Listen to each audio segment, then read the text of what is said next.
Mesdames et messieurs, bonjour. Bienvenue dans ce numéro de Prime Politique. Aujourd'hui, nous allons revisiter toute l'actualité sociopolitique de la semaine. L'audit du fichier électoral, la nomination des ministres conseillers et d'autres sujets occuperont l'actualité sans doute. Avec notre invité déjà confortablement installé, il s'agit de Monsieur Cedro Agbanon. Bonjour à vous. Bonjour, monsieur Amo. Merci d'avoir accepté notre invitation. C'est moi. Je rappelle que vous êtes le coordonnateur adjoint du réseau des jeunes leaders du Bénin, RJLB, Tout à fait. dont vous êtes le cofondateur également. Absolument. Alors, merci une fois encore d'être là. Alors, les prochaines minutes, notre invité va passer son temps à diagnostiquer un peu l'actualité sociopolitique et va donner son analyse. Et si le temps nous le permet, on finira justement par l'actualité du réseau des jeunes leaders du Bénin en prélude aux élections générales de 2026. Monsieur Agbanon, le Conseil des ministres du mercredi dernier est revenu pour une part essentielle sur la nomination des ministres conseillers. Enfin, diront certains. Quel est votre avis? Alors, merci, monsieur Amo. Je vous remercie infiniment pour votre invitation. Je ne vais Ouais. pas commencer ce débat ou cette discussion Ouais. sans dire mes salutations à tout le peuple béninois, Ouais. envoyer mes encouragements aux Béninois et puis saluer au passage tous les partisans et les sympathisants du réseau des jeunes leaders du Bénin. Et au passage aussi, je félicite mon cher frère et ami Damien Arandokun, qui brillamment a soutenu pour sa thèse de doctorat en aménagement durable, en aménagement portuaire et développement durable. Pardon. Donc, je tenais déjà à dire ce petit mot-là à l'endroit du peuple béninois. Et on dit nos félicitations au président Damien, hein, justement. Il Absolument. est docteur désormais. Absolument, absolument. C'est un titre honorifique et plein de sens. Voilà. Alors, pour revenir à votre question, la nomination des ministres conseillers, et je pense que c'est dans l'ordre normal des choses en griffe. Dans l'ordre normal des choses parce que ça a été annoncé. Et puis, je dis que on prend les mêmes pour la continuité. On choisit parmi les mêmes. Et parmi ces mêmes-là, on choisit ceux qui ont le plus mouillé maillot, comme on dit. Donc, je pense qu'il n'y a pas grand-chose à dire. Sauf que ce n'est qu'un jeu de mots.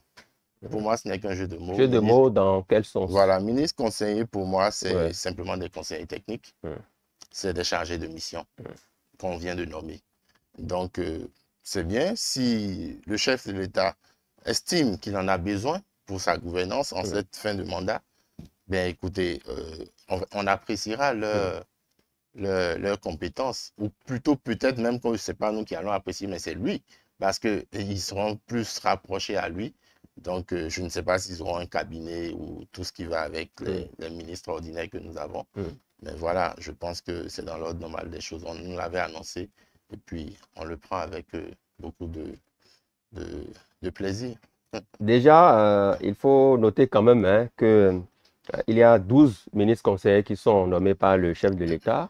Et selon la note qu'on a lue, c'est sur proposition du chef de l'État lui-même. Voilà, donc il les a nommés. Alors, il y a des noms qu'on saurait quand même passer sous silence. Claudine Prudencio, par exemple, qui est ministre conseiller. Quel est votre regard déjà sur sa nomination? Elle qui, par ailleurs, est présidente d'une formation politique qui soutient les actions du chef de l'État, la Renaissance nationale. D'accord. Alors, moi, pour répondre à votre question, je ne vais pas aller forcément sur une réponse personnalisée par rapport à tous ceux qu'on a nommés. La réponse va à l'endroit de tous ceux-là, de façon globale. Prenez les noms différemment ou ensemble. Comme il y a Jacques Kayadji, voilà. Il y a Rachid Gbadamassi, il y a Janvier Yahweh par exemple. Il y a, pour le cas de Rachid Gbadamassi, beaucoup estiment quand même qu'il est récompensé. En tout cas, eux tous sont récompensés, mais lui, davantage pour voilà, ses sorties récurrentes et récentes et tout. Non, pas davantage. Pas davantage parce que c'est une très belle récompense. Si on doit se mettre en termes de récompense, on doit parler en termes de récompense. Pas davantage parce qu'on a vu tout ce qu'il a fait comme sortie récemment. Donc, il a vraiment mouillé maillot. Et comme vous l'avez dit tout à l'heure, c'est sur proposition du chef de l'État lui-même. Donc, voilà.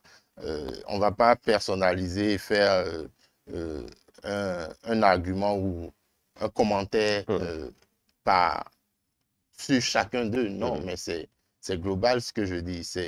Voilà, c'est une récompense et puis on prend acte. Mais c'est quand même des noms assez bien connus Bien sûr, c'est des dans gens du régime. le paysage Bien sociopolitique sûr, c'est depuis des plusieurs gens du années. régime. Et quand on dit ministre conseiller, ou je dis encore conseiller technique et chargé de mission, mais il faut forcément prendre des gens à qui vous avez un temps soit peu un peu confiance, des gens qui sont dans votre vision, des gens qui voient comme vous. Donc, si ceux-là soutiennent l'action du gouvernement et l'ont démontré à maintes reprises, c'est normal qu'on les nomme. Moi, je ne vais pas m'inscrire dans une position d'opposition à ces nominations-là. Non, pas du tout. Il a apprécié le profil de chacun en fonction du besoin qu'il avait et il les a nommés. C'est tout.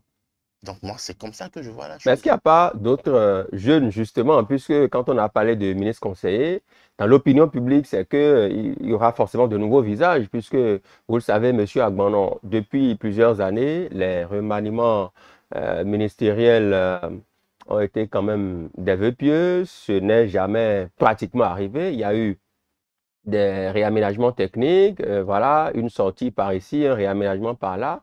Donc, quand on a annoncé les ministres conseillers, beaucoup se seraient attendus quand même à une nouvelle vague de jeunes visages, de nouveaux visages qu'on ne connaissait pas. Mais force est de constater que ce sont les mêmes qui sont revenus pratiquement.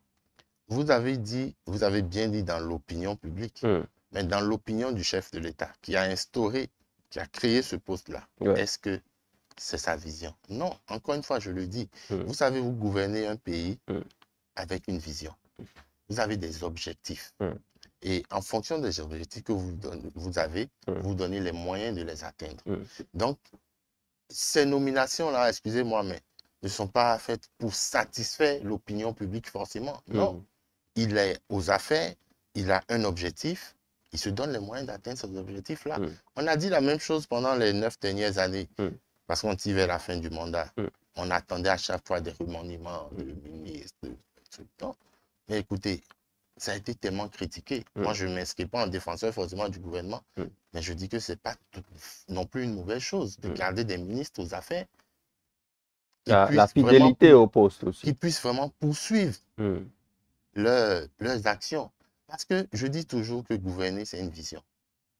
En fait, dans nos pays, on a ce problème-là. On ne gouverne pas avec une vision. Mais quand vous vous donnez une vision et que vous gouvernez, vous choisissez déjà vraiment les personnes que vous pensez, vous estimez bonnes pour cette vision-là.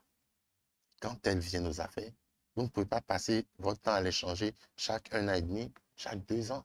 Parce qu'une personne qui vient même aux affaires, un ministre ou un directeur de société d'État ou tout ce que vous voulez, mais il y a les compétences techniques de cette personne, mais il y a aussi comment cette personne vit ce poste, comment cette personne comprend la thématique de ce poste auquel on le nomme, pour impacter réellement, pour voir si cette personne est aussi dans la vision de celui qui le nomme. Donc, c'est vraiment complexe.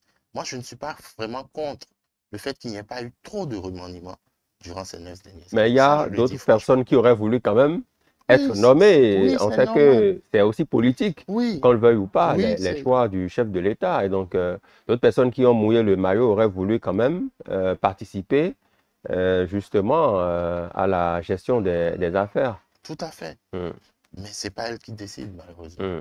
Voilà. Si tout le monde voudrait participer, vous imaginez combien de personnes ont permis à ce que le régime de la rupture vienne au pouvoir. Mais c'est difficile de satisfaire tout le monde, malheureusement.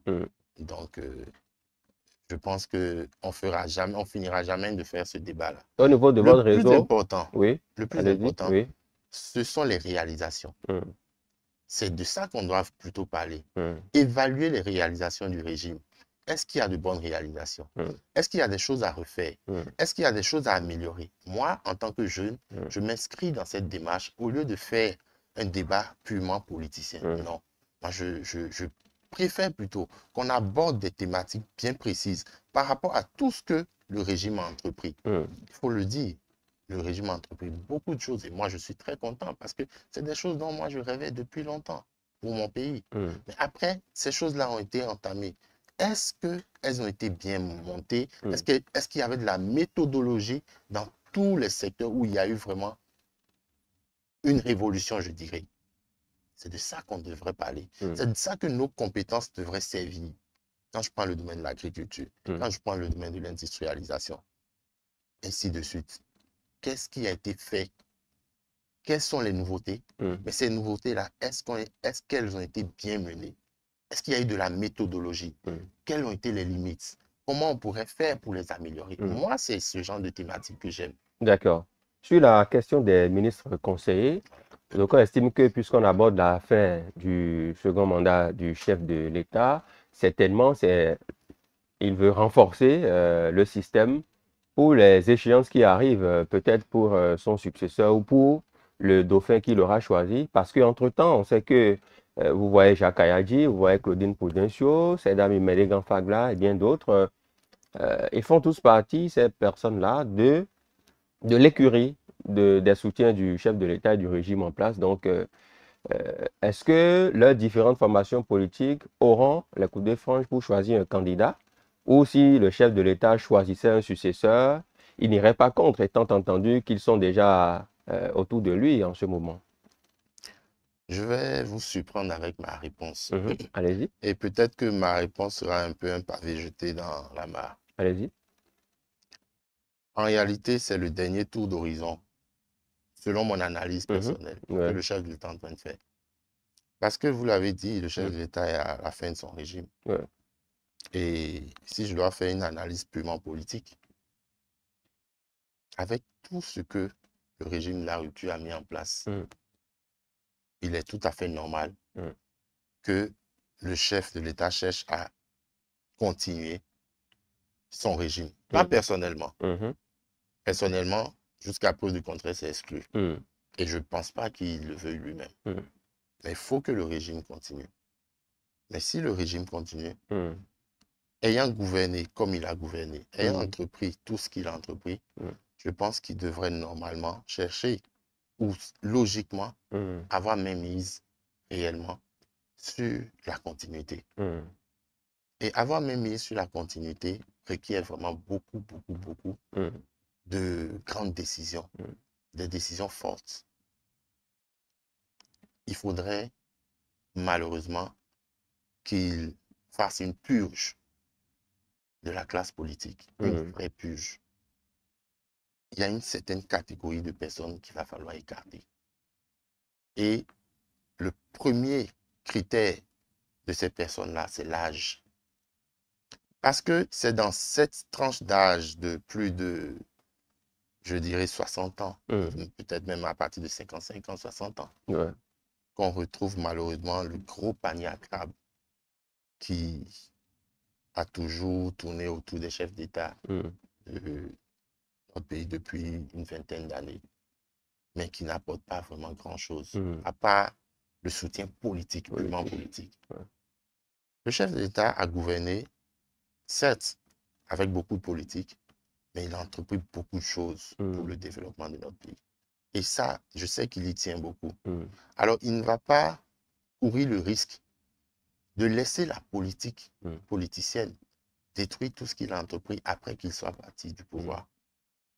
Et pour ce faire, il devra compter sur une nouvelle classe politique de jeunes, mais vraiment de jeunes compétents, de jeunes qui voudraient, qui ne sont pas avides du pouvoir, mais qui voudraient être aux affaires. Mais quand vous parlez de nouvelle classe de jeunes, voilà, qui ne sont pas avides de pouvoir, vous pensez à qui, M. Agbonon? Parce que depuis plusieurs années, on les a vus, Jacques Kayadji, on le connaît, Claudine Prudencio, Seda Mimele Fagla, tous ceux qui sont là, Rachid Guaramansi et autres. Vous pensez à qui quand vous parlez de jeunes nouveaux? C'est pour ça que je parle de purge. Et je dis c'est le dernier tour de table. Je pense que parmi tous ceux qu'on a nommés là, beaucoup iront à la retraite à partir de 2026. Bien sûr, au sein de ces formations politiques, il n'y a pas d'autres jeunes. Au niveau de Moël Bénin, par exemple, au niveau de la Renaissance nationale, de l'UP Le Renouveau, du Bloc républicain. Pourquoi c'est des visages qu'on connaît, qu'on a vus sur plusieurs années, qui reviennent, en fait? qui vous dit que ces jeunes-là ne sont pas en train d'être préparés pour 2026? Ce n'est pas maintenant que vous allez voir leur visage. C'est justement ça le truc. Et comme j'ai dit, c'est le dernier tour de table. Pour ceux qu'il faut servir et récompenser. Après 2026, je ne pense pas que... Je sais que beaucoup de gens vont couler. Et ces nouveaux visages de jeunes-là vont sortir. C'est de ça que je parle, justement. Donc, ce n'est pas parmi ces jeunes-là qui va nommer les ministres conseillers. Non. C'est une ère qui se ferme et une nouvelle ère qui va s'ouvrir. Ça, c'est mon analyse personnelle. Après, ça peut ne pas être le cas de celle du chef de l'État. Il a sa vision, ça c'est sûr. Mais moi, je dirais que de façon politique, avec ce que j'ai vu en 9 ans, et il faut gouverner, c'est prévoir, il faut se projeter dans du long terme. Donc, pour vraiment se projeter dans du long terme et réussir justement le virage de 2026 et les 10 années après 2026, il faudrait vraiment compter sur une nouvelle classe politique. Et cette classe ne peut que se retrouver parmi les jeunes. Il y a plein de jeunes dans les partis que vous avez cités, et même en dehors, justement. Tout à fait. Donc, ne regardez pas seulement ce que vous voyez à la télé, mais il y a forcément des classes qui sont en train d'être préparées. D'accord. Parlons de l'audit du fichier électoral. Depuis quelques semaines, cela occupe aussi l'actualité. L'opposition politique qui s'est regroupée dans un cadre de concertation des forces de l'opposition. Ils ont entrepris des démarches et tout. Ils ont sorti même un communiqué pour faire un point d'étape de leur démarche, de ce qui arrive. Au niveau du réseau des jeunes leaders du Bénin, comment avez-vous observé cette actualité-là?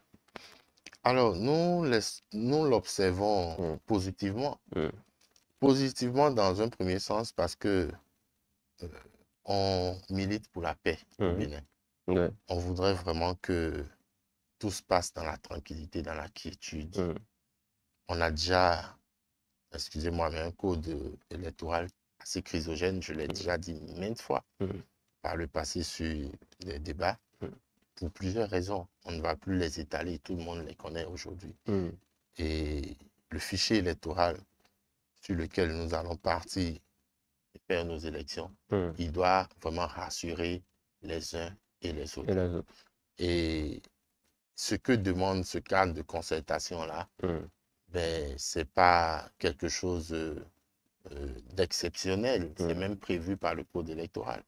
C'est juste pour rassurer justement les Béninois et tous les acteurs politiques. Donc, je pense que plutôt que de faire la sourde oreille, les partis comme l'UP Le Renouveau et le Bloc républicain devraient justement se joindre à ce cadre de concertation. Il faudrait qu'on puisse travailler ensemble. Il ne faudrait pas que la politique nous divise.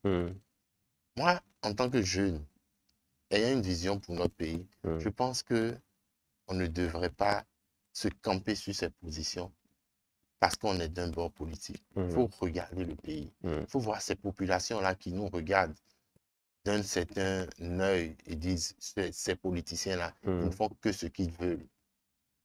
Il faut qu'on puisse leur apporter plus d'assurance. Et c'est dans justement ces genres de situations, de cadre de concertation, qu'on devrait prouver que nous savons que le Bénin, nous y tenons et qu'il appartient à tous les Béninois. Est-ce que vous êtes pour l'audit du fichier électoral? Tout à fait. Tout à fait. On a reconnu que le fichier électoral de 2023 n'était pas excellent. Il portait beaucoup n'était pas bon, pour dire un mot très simple. Mais c'est normal qu'en 2026, on mette tout en œuvre pour avoir un meilleur fichier électoral. Donc, je suis entièrement pour l'audit. Ça ne coûte rien, à part de l'argent. Mais c'est normal qu'on fasse. Le chef de l'État est favorable à ça. Il a dit à plusieurs reprises, il y a eu des rencontres pour ça. Le porte-parole du gouvernement l'a rappelé aussi. Donc, ils mettront les moyens pour que cela se fasse. Il faudrait que... Je ne vois même pas pourquoi on doit en faire un débat. Je ne vois même pas pourquoi on doit en faire. Le cas de concertation doit appeler tout le monde à cette table-là pour qu'on puisse faire quelque chose. Avoir une base réelle, rassurante sur laquelle nous allons partir aux élections en 2026. Donc, je suis tout à fait favorable. D'accord. Alors, est-ce que vous, au niveau de votre réseau, quand vous observez tout cela, quelle est votre contribution justement à ces actions-là qui sont menées? C'est un réseau politique, ça, on le sait. Donc, même si vous n'êtes pas dans ces formations politiques, comment pensez-vous justement apporter votre contribution dans ce débat qui se mène, dans ces actions qui se mènent aussi? Vous voyez, et ça, merci pour votre question. Et cette question fait appel justement à l'origine de la création de notre réseau. Mhm. Vous n'êtes pas sans savoir que nous sommes un réseau assez neutre. Mhm. Nous disons les choses telles qu'elles sont. Mhm. Malheureusement, la politique Mhm. politicienne a tellement gangréné notre pays que quand vous êtes d'un camp, Mhm. vous ne pouvez pas apprécier ce qui se fait dans l'autre camp. Mhm. Mais c'est malheureux parce qu'on travaille pour le pays. Ouais. Et c'est en appréciant, en constatant tous ces trucs-là que nous avons formé le réseau des jeunes leaders du Bénin. Mhm. Donc, on travaille dans ce creuset pour l'avenir du pays. Mhm. On veut éviter ce genre de crise-là à l'avenir. Donc, notre contribution, on ne nous voit pas certainement dans ces débats-là et tout, parce que... Ça ne vous intéresse pas, ces Pas que débats? ça ne nous intéresse pas. Nous faisons ces débats en notre sein, Mhm. au sein de nos partisans. On leur donne nos points de vue. OK. On les prépare à beaucoup de choses. Mhm. Mais nous savons très bien que même dans ce cadre de concertation, Mhm. avec les têtes que nous voyons, malheureusement, Mhm. il y aurait encore des clans d'opposants et de Mhm. mouvanciers. Mhm. Mais nous, on ne voudrait pas se mettre dans ces petites guerres. Mhm. On observe et on regarde la direction que prennent les choses. Mhm. En fonction de ça, on pourra éventuellement sortir d'une certaine façon, se joindre d'une certaine façon Mhm. à tout ce qui se fait. Mais on n'est pas indifférent et on travaille réellement en notre sein. On prépare beaucoup de sorties. Mhm. On fait des rencontres avec nos partisans, nos Ouais. militants. On les sensibilise sur beaucoup de choses. Donc, c'est notre contribution à créer l'atmosphère, l'environnement de paix Mhm. de notre pays. On n'a pas besoin de s'exhiber forcément à la télé pour en parler, pour qu'on sache que le réseau des jeunes leaders du Bénin est en train de faire forcément quelque chose. Non. C'est à la D'accord. base la vraie politique. Mhm. Et c'est à la base que nous travaillons. Vous avez parlé tantôt du code électoral qui, selon vous, a quand même euh, des réglages qui nécessitent des réglages, selon vous, je vais le dire comme ça. Alors, de ce point de vue-là, quand vous voyez, et je reviens à la nomination des ministres conseillers, des gens qui ont toujours défendu ce code électoral, ça vous le savez, qui ont toujours dit que c'est bon, ça ira pour les élections à venir et tout, est-ce que vous avez encore de l'espoir qu'on peut retoucher ce code électoral, vu la nomination, la configuration des ministres conseillers et les échéances qui pointent à l'horizon? J'avoue que votre question est une colle. J'avoue vraiment que votre question est une colle. Vous savez, Ouais. ce code électoral n'est pas anodin. Alors, s'il n'est pas C'est vous qui anodin, le dites, hein? écoutez, Ouais. s'il n'est pas anodin, il a un but bien précis. Lequel? Je ne sais pas. Mais pourquoi vous en parlez? Mais rien n'est fait de façon anodine. Mais dites-nous ce que vous savez. Non, attendez. Rien Oui. n'est fait de façon anodine. Il y a toujours un plan derrière une, une décision, Mais je ne sais pas. Non. Si vous savez, Nous sommes dites-nous. des humains. Oui. D'accord? Oui. Ne mettons pas forcément le débat sur le champ politique. De façon globale, Oui. quand vous sortez de votre maison, Ouais. vous avez un objectif, Tout c'est de à venir fait. au travail. Oui. Voilà. Vous prenez Travailler, gagner de l'argent, surtout. Voilà. Donc, vous avez un objectif. Oui. Vous prenez des décisions. Oui. Vous pouvez décider un jour Oui. de ne pas prendre le chemin le plus court pour aller à votre travail Mhm. et contourner. Vous aurez une raison. Donc, Quand il y a de l'embouteillage, je contourne. même s'il n'y a pas d'embouteillage, Mhm. vous pouvez contourner. D'accord. Vous savez pourquoi vous contournez. Mhm. Et justement, quelqu'un qui vous regarde dira, mais voilà le chemin le plus court pour aller à son travail. Mais pourquoi il contourne? Il ne saura pas. Mais vous savez. Donc, moi, je ne sais pas. Mais au moins, je sais. Et tout le monde doit savoir qu'il y a forcément un objectif derrière ce genre de code-là. Mais ce que je peux dire sur le code lui-même, c'est que malheureusement, il fait planer un glaive sur la tête de tous les Béninois. Ah bon? Ah oui. Pourquoi? Parce que ce glaive dont je parle, c'est le glaive du vide juridique. 20% dans chacune des 24 circonscriptions électorales. Je veux bien voir ça. Mais les acteurs disent que la compétition est ouverte pour toutes les formations politiques. De quoi avez-vous peur? Vous avez vu, oui. vous avez suivi la sortie de l'honorable Basile Arossi. Oui. Il a dit, même s'il faut qu'on aille soutenir le président Boni Yahi dans la 8e circonscription, de sorte à faire échouer la mouvance à avoir les 20%, nous allons le faire. Tout est dit. Ça veut dire que on a 99% de chances de ne pas réussir ou aucun parti réussisse à avoir ce résultat escompté par le code électoral. Il y a ce qu'ils ont appelé l'accord de gouvernance. Laissez tout ça, même avec tout ça. Même avec tout ça, on ne pourra pas atteindre. En tout cas, moi, je ne pense pas. Si vraiment il y a des élections libres et transparentes, on ne pourra pas, aucun parti ne pourra. Et dès lors, parce que c'est une éventualité, il faut penser à toutes les éventualités. Dès lors que aucun parti n'arrive à atteindre cet objectif, qu'est-ce qui se passe? Qu'est-ce que la loi prévoit? Une interrogation. C'est de là que je parle du glaive qui plane sur notre tête. Mais les acteurs qui ont voté ce code électoral, ce sont des érudits. On les a vus, on les connaît. Ils savent ce que la loi peut prévoir et c'est en toute connaissance de cause qu'ils ont voté ce code. Mais quand on leur pose la question, est-ce qu'ils nous disent ce que la loi prévoit? Citez-moi un nom de député qui a participé brillamment à ce vote de ce code électoral-là, qui a pu répondre ou qui a pu aborder tout seul la question et a pu répondre en disant, dans le cas où aucun parti politique n'atteint le résultat escompté, voilà ce que nous allons faire. Aucun. Et là, qu'est-ce qu'on fait? Ils sont peut-être sûrs que les partis vont atteindre les résultats escomptés. Non, ils peuvent être sûrs. Ça, c'est leur droit. Mais quand ils parlent d'accord de gouvernance, c'est au cas où... Non, les accords de gouvernance, c'est avant les élections. C'est ça. Donc, c'est avant pour obtenir justement un résultat. Voilà. Alors, s'ils ne sont pas capables, parce que le code n'est pas fait pour eux, le code est fait pour le peuple béninois. Donc, ils peuvent être sûrs. Ce n'est pas un problème. Mais donner de l'assurance au peuple béninois en disant que nous sommes sûrs, d'accord. Mais d'abord, il ne faut pas personnaliser le débat. Ils sont sûrs, ça ne les engage que. Ce sont les représentants du peuple.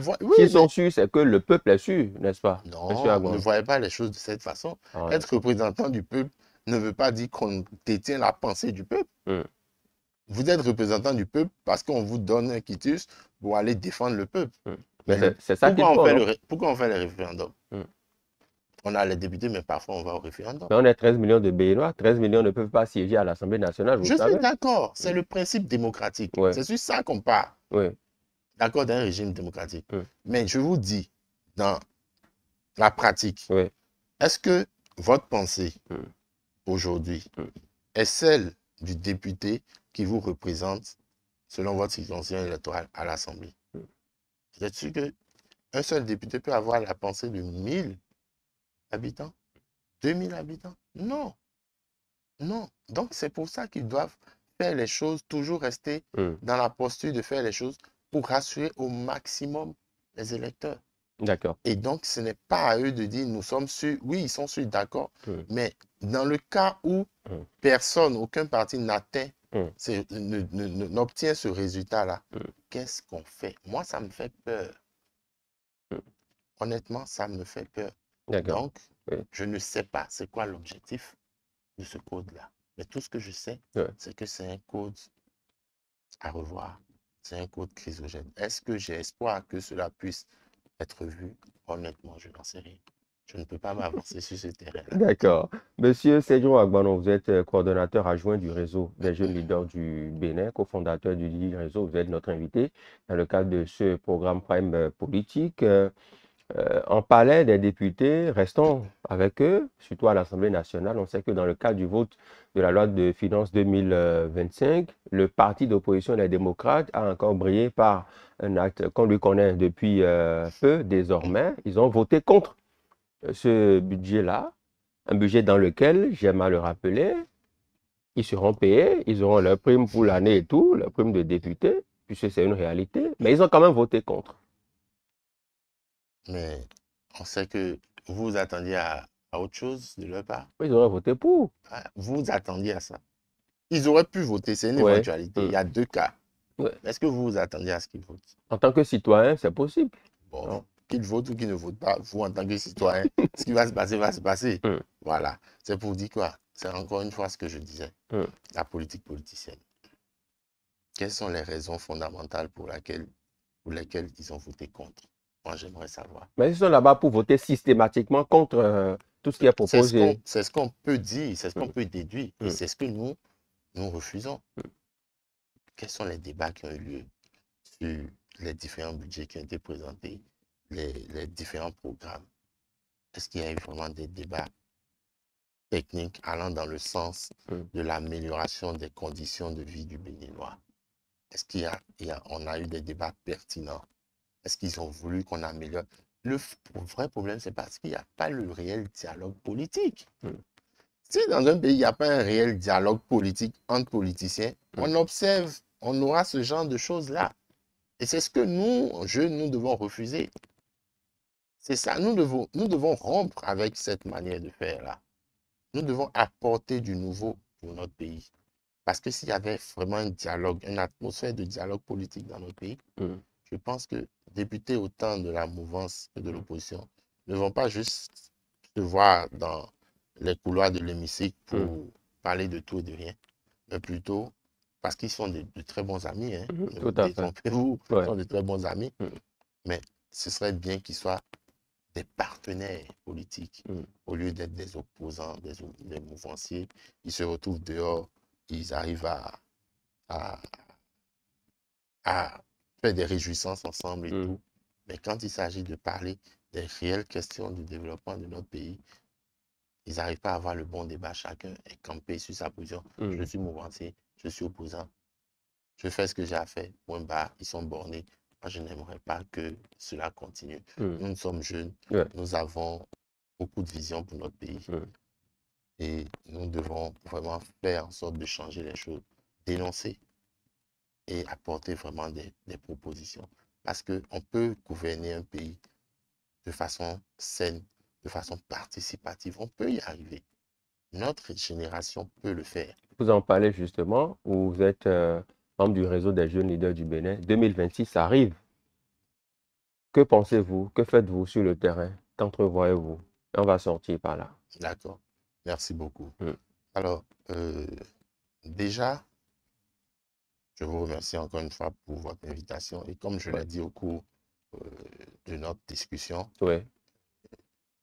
j'aimerais vraiment qu'on s'accentue de plus en plus sur des débats purement techniques, des apports et des approches de solutions à nos problèmes, aux maux qui minent notre société, des problèmes de développement, des questions de développement dans différents secteurs importants qui puissent impulser le réel développement de notre pays. Et je le dis encore, le régime du président Patrice Talon a amorcé beaucoup de choses. Moi, il y a plein de choses que je vois, que je trouve qui sont méthodiquement mal ficelées. Mais au fond, à la base, ce sont de très bonnes idées. Comment est-ce qu'on peut faire pour améliorer ces choses-là? C'est ça, moi, ma préoccupation. Comment est-ce qu'on peut parler de ces choses-là, apporter une autre façon de faire pour qu'on puisse nous écouter? Parce qu'il y a tellement de choses qui sont de bonnes idées, mais au bout du rouleau, n'auront pas de bons résultats. C'est de ça que je voudrais que la jeunesse parle. Et c'est justement ce que nous faisons au sein du réseau des jeunes leaders. Nous formons, nous apportons des points de vue qui pourraient participer au développement de notre pays. On ne regarde pas que l'aspect politique de 2026. Donc, 2026, nous l'abordons sereinement. Malheureusement, nous n'avons pas les commandes qu'il faut en main pour impulser certaines dynamiques. Et nous suivons, nous observons. nous ne sommes ni de la mouvance, ni de l'opposition. Ça, nous le disons clairement. Même si demain, on nous semble un peu plus proche d'un camp ou d'un autre, ce sera purement à partir des idées qu'on pourrait apporter, qui pourraient donner du nouveau à notre pays. D'accord. Parce qu'au final, on ira aux élections. Il va falloir mettre un bulletin dans l'urne. On n'en est pas encore là, puisqu'on ne sait même pas qui sont ceux qui seront candidats. Tout le monde suit l'agenda du chef de l'État. Ah bon? Mais oui, puisque... Qui vous a dit ça? Non, mais parce que je crois qu'il a dit qu'il ne parlera pas d'élections avant 6 mois, 6 mois avant les élections. Et donc, psychologiquement... Tout le monde attend les 6 mois. Psychologiquement, vous verrez que rien ne se dégage quand on a senti, je ne sais pas, on a vu ce qui s'est passé avec son ami le plus proche. Qu'est-ce qui s'est passé? Ah, vous n'êtes pas dans le pays? Je suis là pour poser les questions, monsieur Agbono. Vous avez dit qu'on allait chuter par là, donc on ne va pas ouvrir cette brèche peut-être pour une prochaine fois. Une prochaine fois, d'accord, si vous voulez bien, d'accord. Donc, je chute par là. Et je remercie encore une fois votre chaîne. Merci. Je remercie les téléspectateurs et je leur demande de garder beaucoup de courage pour notre pays. Le meilleur reste à venir. Je salue tous les partisans et les sympathisants du réseau des jeunes leaders du Bénin. Et en cette fin d'année, je souhaite une très belle fête de fin d'année à tous les Béninois et à tous les Béninoises. Je vous remercie. Merci beaucoup, monsieur Séjour Agbono. Vous êtes coordonnateur adjoint du réseau des jeunes leaders du Bénin, JLB. Avec vous, on a passé en revue les sujets essentiels de l'actualité sociopolitique de la semaine. Merci à toutes les équipes en régie et de rédaction autour de ce programme. À bientôt.